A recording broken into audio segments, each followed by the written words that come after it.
আসসালামু আলাইকুম। Russia Ukraine লড়াইয়ে প্রকৃত পক্ষে যে রাশিয়া এবং ইউক্রেন দুই জনেই পরাজিত, এটা কিন্তু আমাদের অনেকেরই বোঝার বাকি নেই। কারণ যুদ্ধ যে কখনো একটা দেশের কখনোই ভালো কিছু বয়ে নিয়ে আসে না, এটাই কিন্তু বাস্তব। যেমন রাশিয়া যদি এত শক্তিশালীও হয়ে থাকে, কিন্তু রাশিয়ার কিন্তু এই যুদ্ধটা পরিচালনা করার জন্য অনেক পরিমাণে ব্যয়বহুল একটা খরচ পরিচালনা করতে হচ্ছে।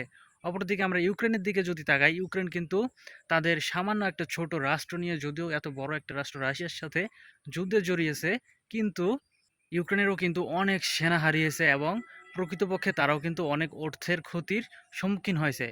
আর আজকে বিশেষ করে এমন একটি ঘটনা ঘটেছে ইউক্রেনে, যে ইউক্রেনের সাবেক পার্লামেন্ট স্পিকারকে গুলি করে হত্যা।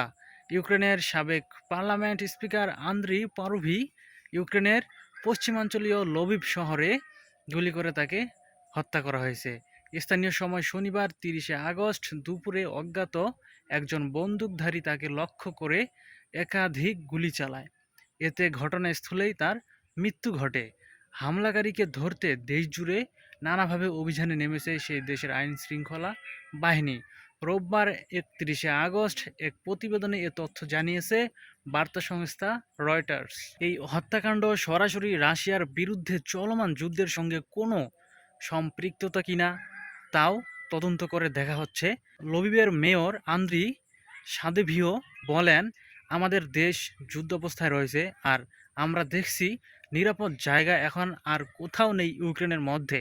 হত্যাকারীকে খুঁজে বের করা এবং ঘটনার প্রকৃত কারণ জানা সবচেয়ে গুরুত্বপূর্ণ বিষয়। আসলে আপনারা বর্তমানে বিষয়টা বুঝতেই পারতেছেন যে একটা দেশে যুদ্ধ শুরু হলে বা লড়াই এরকম একটা পরিস্থিতি শুরু হলে সেই দেশের সাধারণ জনগণ থেকে শুরু করে সেই দেশের প্রকৃতপক্ষে যত মানুষ রয়েছে তারা আসলে কতটুকু নিরাপদ। আসলে একটা দেশের এই ধরনের পরিস্থিতি যখন আসে, তখন কিন্তু সেই দেশের কেউ নিরাপদ না প্রকৃতভাবে। কারণ কখন কি হবে তার কোনো গ্যারান্টি কেউ দিতে পারবে না, এবং নিরাপত্তা ঝুঁকি এতটাই বেড়ে যায় একটা দেশের যুদ্ধ পরিস্থিতিতে, যে সেই দেশের সকল পরিস্থিতি, সকল প্রতিরক্ষা সিস্টেম সব কিছুই একটা সময় অনেক হালকা হয়ে যায়।